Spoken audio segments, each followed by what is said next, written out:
The travesty of the call is Dak Prescott's play has been overlooked. You know what, Ron Clark? I think it's pretty sad, too, that for the second week now, Dak Prescott's play as an elite-level quarterback who was able to lead his team on a game-winning drive, not just for field goals, but touchdowns, not once, but twice, is now not being discussed at all.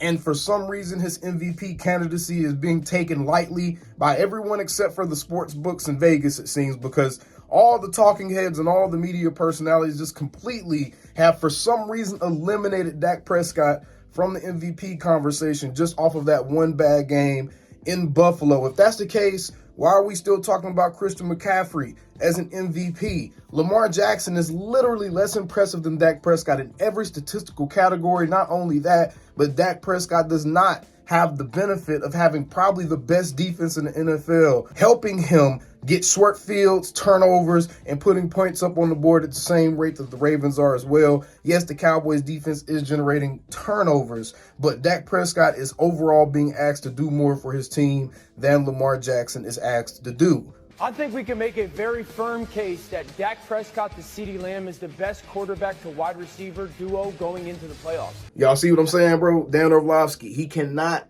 stop himself from trying to give backhanded compliments. First of all, it's disrespectful that it's even a question. If this was Josh Allen and Stephon Diggs playing the way that CeeDee Lamb and Dak Prescott is, if this was literally any other quarterback and receiver duo playing the way that Dak Prescott and CeeDee Lamb is, it wouldn't be a very firm case being made. It would be definitively, this is the answer. Dak Prescott and CeeDee Lamb are the best quarterback wide receiver duo right now, currently in the National Football League.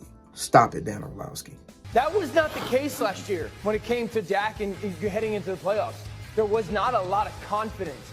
That's because jackasses like you, Dan Orlovsky, perpetuated the BS narrative that Dak Prescott had this terrible season last season. Dak Prescott did not have this dramatically bad season, bro. Yes, he threw a little bit more interceptions than what we're used to seeing from him. What's also true is he had a broken freaking thumb on his throwing hand, bro, that was surgically repaired. Y'all were giving Joe Burrow a pass for a calf injury, Brock Purdy a pass for a fake concussion, Trevor Lawrence a pass. You give everybody else a pass, but a dude that actually has a broken thumb on his throwing hand.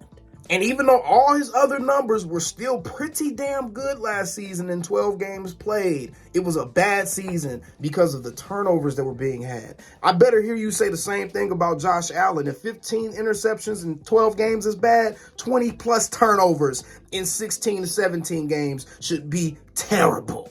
Do you think that Mike McCarthy's done a nice job of moving him around in some of those moments, RC, specifically on third downs? But look at the difference last year to this year. I remember last year going into the playoffs, I think I ranked him 12th as far as like guys going into the playoffs quarterback-wise. Justifiably so. He just did not play well last year. And see, there it is, bro. You're continuously still trying to fortify that he did not play well last year, bruh. You see that his QBR was a 60. For those of you that don't know, QBR is measured on a scale from 0 to 100. So by QBR metrics, Dak Prescott actually played a good season last year. It was above average last year. You literally just saw the QBR on that graphic, but yet Dan Orlovsky continuously tries to tell you that he had a bad season last year. That was not the case, bro. You see what I'm saying, man? Then on top of that, he trying to slide in that Mike McCarthy needs to get a lot of credit for what we're seeing from Dak Prescott, bro, by saying he's doing a lot of good things, moving him out the pocket. Dan, the plays that you're seeing where Dak is outside of the pocket, bro, I don't know if you're not actually watching the freaking games. They're not designed QB rollouts, bro. They're not plays where he snaps the ball and the whole pocket shifts, bro. He's running for his life.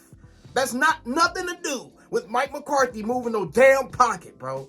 Where would I place Dak going into the playoffs right now? Quarterback ranking-wise, like if we were just saying, hey, guys, and I know... If we're talking about this year, it's different, too, because I think second or third? I'm about to say this... Again, I think Josh Allen...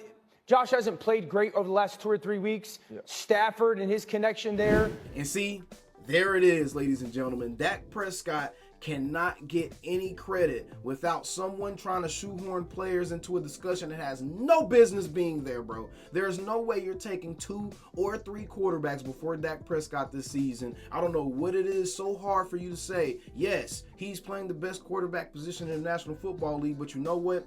I should be surprised that Ryan Clark is able to say that very easily, and an insecure little ant like you, Dan Orlovsky, can't say that at all, because you know what? I'm convinced you don't even know what good quarterback play looks like. Like I have said time and time again, as long as the guy looks a little bit like your reflection whenever they look in the mirror, he's tall, big, handsome white guy, you're going to go ahead and give him his credit. You're going to make sure he tries to get shoehorned into any conversation that involves a top flank quarterback. Josh Allen has no business being discussed with the likes of Dak Prescott, Lamar Jackson, or any of these other guys right now this season. I don't care what the numbers say. I don't care how many touchdowns he's accounted for. How many turnovers has he accounted for? How have the Bills actually gone about winning over the last few weeks? They've been running the ball. Probably one of the best rushing teams over the last 5 or 6 weeks in the NFL since Joe Brady had taken over that offensive coordinator position. They have been running the ball and keeping the ball out of Josh Allen's hands. Yesterday, they had a 20-13 lead over the New England Patriots, and Josh Allen threw for a grand total of, wait for it, 11 yards at the time, and it was halftime. The Bills are not winning because of Josh Allen. He should not be in anybody's MVP conversation. He's a dude that's able to make some flashy highlight plays, but is he playing the position well? The turnovers tell you he 100% is not playing the position well, and there's no reason that you should be trying to bring him or Matthew Stafford into a conversation with a dude who has been consistent all season long. He has played at a high level. Give and take a couple of games, just like any other player in the NFL over the course of a long season, going to have a couple of bad games. But he's been playing at a high level, consistently high level, more and longer than anybody else in the NFL this season. Matthew Stafford and the Los Angeles Rams just in the second half of the season kind of got their stuff together. Josh Allen and the Buffalo Bills just in the second half of the season kind of got their stuff together. Yet continuously, you try to give guys who should have partial credit, guys who should have partial credit on the group project, you try to give them more credit than the dude who's actually doing all the work with the group project, bro. Dak Prescott is in a completely different stratosphere than a Matt Stafford, than a Josh Allen, or any of them other guys right now. The only dude you can possibly put close to him, and honestly, it still isn't that close because Dak is still playing the quarterback position better.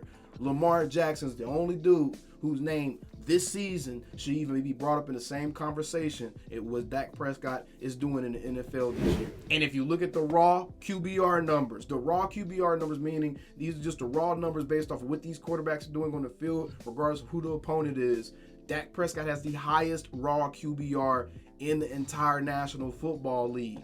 Even if you look at the regular QBR, he has the second highest QBR in the National Football League. We just saw that Brock Purdy is the type of quarterback that if he is forced to be a playmaker, he cannot make said plays.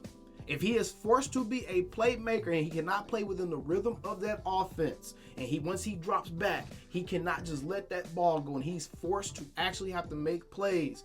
Brock Purdy is not what he's been looking like all season long under the guise of that Kyle Shanahan offense. We see what Brock Purdy is. This is multiple times now when he's been the one that's been looked at as, hey, you have to win this game, and he cannot do it. Dak Prescott is playing the best quarterback out of anybody else in the National Football League this year, and to be quite honest, it's really not even that close. It's disrespectful that you continuously try to bring these other dudes up, especially someone like a Josh Allen, bro, because if Dak had the numbers of Josh Allen this season, y'all would be absolutely killing this man. You see, even in the segment that's in week 18, going into week 18 of the 2023 NFL season, you're continuously still talking about and trying to push the narrative that he had a bad season in 2022. So don't tell me you would let him live it down or it would be different. That's not the case. So yes, we are going to get into all the things that Ryan Clark talked about, because Ryan Clark on different platforms has been able to actually articulate himself and talk about how Dak Prescott needs to get a lot more credit than what he's getting right now. And to be quite honest, bro, I don't know what else you can do to prove that you're a most valuable player in the National Football League. You have the second best record in your conference. You have a division title in your hands right now. The quarterback is the driving force of the team. They have no real run game to speak of. They have one weapon on offense, one true weapon on offense with CeeDee Lamb. Brandon Cooks and Jake Ferguson are nice options, but that chemistry is still developing. But you have one true weapon currently right now with CeeDee Lamb. And that is your only offense. If CeeDee Lamb and Dak Prescott don't have a good game, we're probably going to lose. That's the very definition of an MVP. Lamar Jackson can have an off game, and that defense will probably still put them in position to win. Christian McCaffrey can have an off game, and that team still has George Kittle, Deebo Samuel, Brandon Ayuk. Dak Prescott can't afford to have a bad game, or that team is going to lose. That is exactly what an MVP is. And I'm super tired of seeing Dan Orlovsky try to come up here and act like he's trying to give objective analysis, but you can still see his preferences squeezing through. Either way, y'all know how he's in these videos, bro. How them Cowboys.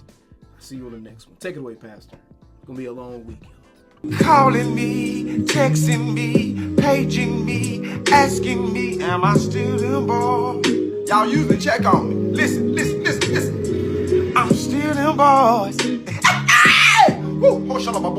Hey! I'm still them boys.